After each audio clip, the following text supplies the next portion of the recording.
मैंने बात करी हजारों टॉपर स्टूडेंट से जो कि क्लास 9th और 10th के अंदर 95% से ज्यादा स्कोर लेकर आए थे और उन सब से मैंने एक सवाल पूछा जो कि था कि आखिर टाइम टेबल बनाना कैसे होता है और उन सब ने एक ही आंसर दिया और उनका आंसर यह था ना कि टाइम टेबल बनाना एक कला है, एक आर्ट है।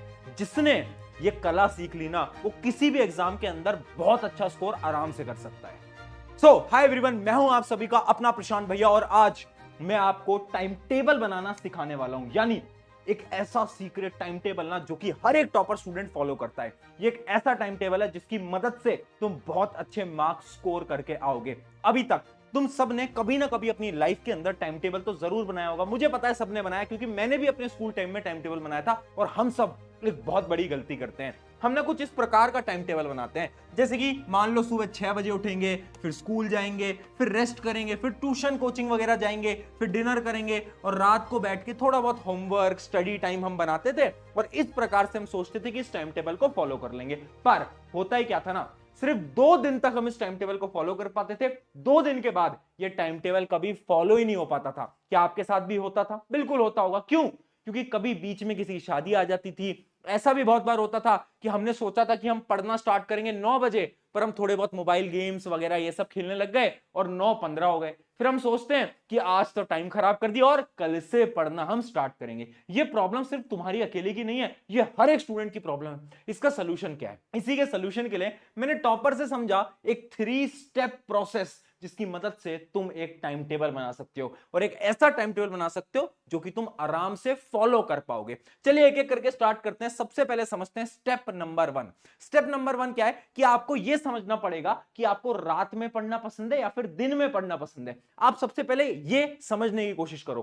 कैसे समझोगे? जब आप पढ़ना स्टार्ट करोगे। एक बहुत बड़ी रियलिटी में बताता हूं, आधे से ज्यादा स्टूडेंट्स को यही नहीं पता कि उनकी बॉडी रात में अच्छा पढ़ती है या फिर दिन में अच्छा पढ़ती है। अगर तुम्हें भी नहीं पता तो एक दिन रात में पढ़ना, एक दिन में पढ़ना, जहां पर अच्छी तरीके से पढ़ाई हो जाए वो तुम्हारा अच्छा टाइम होता है। ठीक है, इमेजिन करते हैं एक ऐसा स्टूडेंट जो कि सुबह पढ़ना चाहता है, तो तुम्हें क्या करना है? तुम्हें रात को 10 बजे ही सो जाना है। क्या बोल रहा हूं? रात को 10 बजे सो जाना है क्योंकि सुबह स्कूल भी जाना है। तुम्हें क्या करना है? 7 घंटे की नींद लेनी है। 7 घंटे की नींद लेना बहुत इंपॉर्टेंट है। सिर्फ 7 से ज्यादा नहीं, 7-8 घंटे इनफ होता है। उससे ऊपर सोगे तो कोई फायदा नहीं है। फिर तुम्हें क्या करना है? सुबह 5 बजे उठ जाना है ना, और 5 से 6 तुम्हारे पास 1 घंटा होगा। तो जो सुबह का 1 घंटा है ना, उस 1 घंटे में तुम्हें क्या करना है? पढ़ाई करनी है। यानी मैं क्या बोल रहा हूं, मान लो तुम्हारा स्कूल का टाइम अलग अलग है, उससे कोई फर्क नहीं पड़ता। अगर तुम सुबह अच्छी तरीके से पढ़ सकते हो ना, तो तुम्हें 1 घंटा, सुबह 1 घंटा, मॉर्निंग में 1 घंटा पढ़ाई करनी है। क्या पढ़ना है वो भी आज बताऊंगा, टेंशन मत लो, याद रखना। ठीक है, 1 आवर इन मॉर्निंग। अब बात करते हैं उन स्टूडेंट की जो कि रात में पढ़ना पसंद करते हैं। जैसे कि मैं भी अपने स्कूल टाइम में रात में बहुत पढ़ता था। तो मैं अब आपको बताता हूं आपको क्या करना है। आपको रात को 12 बजे सोने जाना है। ठीक है, और आपको पढ़ाई कब करनी है? आपको 10 बजे के आसपास पढ़ाई करना स्टार्ट करना है। ठीक है, 10 से 11 आपको भी 1 घंटा तो निकालना ही निकालना है। अब मैं तुमको क्या बोल रहा हूं, कितने घंटे पढ़ना चाहिए, ये तुम्हारे मन में सवाल आ रहा होगा ना। मैं तुम्हें एग्जैक्ट टाइम बता रहा हूं। अगर तुम 9th या 10th के अंदर हो, तुम स्कूल जाते हो, ट्यूशन जाते हो, उन सारी चीजों को अलग कर दो, वो पढ़ाई नहीं है। वहां तो तुम चीजें सीख रहे हो। मैं सेल्फ स्टडी की बात कर रहा हूं। तुम अगर हर रोज सिर्फ 2 घंटे सेल्फ स्टडी कर ले तो सिर्फ 2 घंटे तुम 95% बहुत आसानी से ले आओगे। मुझे पता है सुन के शौक लग रहा है और तुम बोलोगे कि भैया ऐसे थोड़ी ना होता है, बच्चे तो इतनी इतनी मेहनत करते हैं, हमारे दोस्त इतनी मेहनत से पढ़ाई करते हैं, सिर्फ 2 घंटे। हाँ, सिर्फ 2 घंटे कैसे निकालोगे? तुम्हें भी 2 घंटे पढ़ने, तुम्हें भी 2 घंटे करने।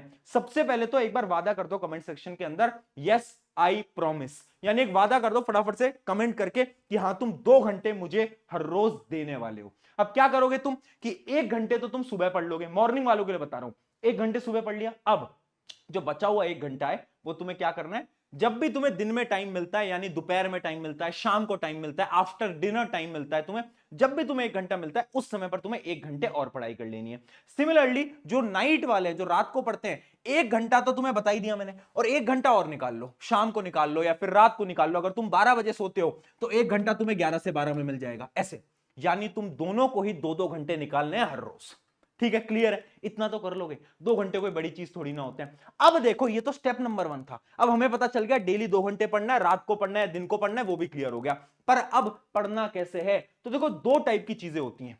एक होता है प्रोडक्टिव टाइम और एक होता है नॉन प्रोडक्टिव टाइम। यानी दिन का वो वाला समय जब आप बहुत ज्यादा प्रोडक्टिव होते हो, जैसे कि जो मॉर्निंग वाले बच्चे हैं जो कि सुबह जल्दी उठते हैं, उनके लिए वो जो 1 घंटा होता है ना सुबह का, वो बड़ा ही शानदार 1 घंटा होता है, उसमें वो बहुत अच्छी चीजें पढ़ सकते हैं, है ना। और एक अनप्रोडक्टिव टाइम होता है मोस्टली स्टूडेंट के लिए, वो जो रात वाला टाइम होता है ना, रात वाला, वो थोड़ा अनप्रोडक्टिव होता है क्योंकि हमें नींद आ रही होती है। अब तुम्हें क्या करना है, मैंने तुमसे कितने घंटे मांगे, मैंने तुमसे सिर्फ और सिर्फ 2 घंटे मांगे, है ना। अब तुम्हें क्या करना है, 1 घंटे तो तुम्हें स्टडी करनी है, ठीक है भाई, 1 घंटे तो तुम्हें स्टडी करनी है। क्या स्टडी करना है, अपने वीक टॉपिक्स को स्टडी करना है, या फिर जो भी तुम्हें पढ़ना है वो तुम्हें इस 1 घंटे में पढ़ना है। अब जो बचा हुआ 1 घंटा है उसमें तुम क्या करोगे, उस बचे हुए 1 घंटे के अंदर स्कूल के अंदर होमवर्क मिलते होंगे, असाइनमेंट मिलते होंगे, प्रोजेक्ट मिलते होंगे, मिलते हैं ना। देखो एक ट्रिक बताता हूं, ट्राई करो, जितने ज्यादा असाइनमेंट तुम स्कूल के अंदर खत्म कर पाओ उतना ज्यादा आपके लिए बेनिफिशियल होगा। पर फिर भी अगर कोई होमवर्क असाइनमेंट बच जाता है तो आपको क्या करना है, ये जो हमने 1 घंटा बचा रखा था, इस 1 घंटे के अंदर आपको क्या करना है, वो असाइनमेंट वगैरह करने हैं। याद रखना, ये जो 1 घंटा है ये रात को सोने से पहले होना चाहिए। ये थोड़ा अनप्रोडक्टिव टाइम है क्योंकि होमवर्क तो हम नींद में भी कर सकते हैं ना, उसमें दिमाग तो लगाना नहीं है, ठीक है। बस 2 घंटे मांगा है, इस 2 घंटे से आपकी सारी प्रॉब्लम खत्म हो जाएगी। अब स्टेप नंबर 3 देखते हैं। स्टेप नंबर 3 है सेट टारगेट डेली। अब तुम्हारे मन में सवाल आ रहा होगा, भैया पढ़ना क्या है, आपने बता दिया कैसे पढ़ना है, पर पढ़ना क्या है ये तो बताओ। तो देखो, एक प्रोसेस को फॉलो करना, और पता है खुद से ना आज वादा कर लो, अगर वादा नहीं करोगे ना तो ये चीज कभी फॉलो नहीं हो पाएगी। हर रोज जब भी रात को सोने जा रहे हो ना, उससे 5 मिनट पहले खुद को 5 मिनट दो और ये सोचो कि कल के टारगेट्स क्या हैं। जैसे कि इमेजिन करो, तुमने लिख लिया कि यार कल मुझे ना एक ये मैथ्स वाला चैप्टर है ये पढ़ना है ना, कल मुझे एक ये एसएसटी वाला चैप्टर है ये पढ़ना है। तो तुमने क्या करा, तुमने खुद को टारगेट्स दिए। अब तुम्हें पता है कि तुम्हें पढ़ना क्या है। अगले दिन जब तुम्हारा टाइम आएगा ना, तो तुम डायरेक्टली पढ़ने बैठोगे, तुम ये नहीं सोचोगे कि आखिर क्या पढ़ूं, कैसे पढ़ूं, क्या नहीं पढ़ूं। क्योंकि होता क्या है ना, बहुत सारे स्टूडेंट पढ़ना क्या है उसी में ही अपना टाइम खराब कर रहे हैं।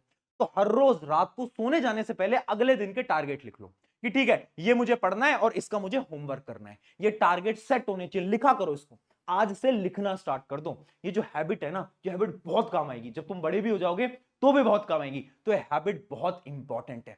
अब मैं आपको ऐसी कुछ हैबिट्स के बारे में बताने वाला हूं। फाइनली ये 3 स्टेप का प्रोसेस तो आपको फॉलो करना ही है और कुछ हैबिट्स को आपको ध्यान में रखना है। पहली हैबिट क्या है, कंसिस्टेंसी। देखो यार, अगर तुमने ये 2 दिन फॉलो करा, 10 दिन फॉलो करा, कोई फायदा नहीं है। 2 घंटे आपको हर रोज पढ़ना है और जितना भी समय आपके पेपर में तब तक करना है। करने को तैयार हो? अगर कर लोगे ना, मैं सच बता रहा हूं मजा आ जाएगा। बहुत सिंपल है, बहुत आसान क्लास है, तुम बहुत अच्छा स्कोर कर जाओगे क्योंकि तुम्हारे सीनियर्स भी कर चुके हैं। वो भी डेली 2 ही घंटे पढ़ते थे पर वो कंसिस्टेंसी से पढ़ते थे। अब कंसिस्टेंसी से मेरा ये मतलब है, बीच में तुम्हें दोस्त के बर्थडे पार्टी में जाना है, यहां जाना है, वहां जाना है, कहीं भी जाओ, मुझे कोई फर्क नहीं पड़ रहा, पर ये जो दिन के 2 घंटे है ना, ये तुम्हारे कंप्लीट होने चाहिए। तुम सेक्रीफाइस नहीं कर सकते इन 2 घंटे से। बाकी दिन में कुछ भी करो ना तुम, कि ठीक है तुम्हारा जो गेम टाइम है उस गेम टाइम को सेक्रीफाइस कर दो, पर ये जो 2 घंटे हैं, ये 2 घंटे आपको हर रोज चाहिए। अगर ये आपने कर लिया ना एग्जाम टाइम तक कंसिस्टेंसी के साथ, मैं सच बता रहा हूं हो जाएगा यार, बहुत अच्छे मार्क्स आ जाएंगे। अब अगला तुम्हारे मन में डाउट आ रहा होगा कि अगर टाइम टेबल किसी दिन फॉलो नहीं हो पाया तब क्या। देखो मुझे पता है जब टाइम टेबल फॉलो नहीं होता तो थोड़ी सी डीमोटिवेशन आती है, पर आपको घबराना नहीं है, आपको डरना नहीं है और खुद से हर बार ये बोलना है कि कोई बात नहीं, आज फॉलो नहीं हुआ कल फॉलो करूंगा, कल फॉलो करूंगा, ये खुद से बोलना पड़ेगा आपको, ठीक है। तो ये क्या था आपका पहला हैबिट। अब बढ़ते हैं दूसरी हैबिट की तरफ जो कि है मोर सेल्फ स्टडी। याद रखना, ज्यादा टाइम सेल्फ स्टडी को दो। मुझे पता है आप क्या कर रहे हो ना, आप अपने असाइनमेंट, होमवर्क, उन सब में बहुत ज्यादा टाइम खराब कर रहे हो जो कि आपको नहीं करना है। तो आपको क्या करना है, ज्यादा से ज्यादा टाइम पढ़ने में लगाना है। पढ़ना यानी सेल्फ स्टडी, होमवर्क करना स्टडी नहीं होता, इस बात को याद कर लो, ठीक है। सेल्फ स्टडी पे ज्यादा टाइम लगाओ। उसके अलावा फोकस ऑन वीक पॉइंट्स, यानी कुछ ऐसे पॉइंट्स जो कि तुम्हारे वीक हैं, कुछ ऐसे टॉपिक्स जो कि तुम्हारे वीक हैं, कुछ ऐसे सब्जेक्ट जो कि तुम्हारे वीक हैं। जैसे कि मान लो मेरा मैथ वीक है, तो क्या होगा ना, मुझे मैथ्स पे ज्यादा टाइम लगाना पड़ेगा। अगर तुम मैथ्स से भागोगे ना तो कभी भी अच्छी परसेंटेज नहीं ला पाओगे। तुम्हें अपने वीक पॉइंट्स पे ज्यादा फोकस करना ही पड़ेगा, ठीक है। तो ये आपके 3 स्टेप थे और ये आपकी हैबिट्स थी जो कि आपको फॉलो करना है। अगर ये कर ली ना दोस्त तो मजा आ जाएगा। आई नो कि आप बहुत बेहतरीन स्कोर लाने वाले हो इस क्लास के अंदर, 9th और 10th के अंदर। मुझे तुम पे विश्वास है और तुम्हारे प्रशांत भैया तेरे साथ खड़े हैं। जब जब प्रॉब्लम आएगी मैं तेरे साथ हूं, तो टेंशन मत ले। ऑन दिस नोट, शुक्रिया एवरीवन। मेरा नाम है प्रशांत, मिलते हैं किसी नेक्स्ट वीडियो के अंदर। Take care.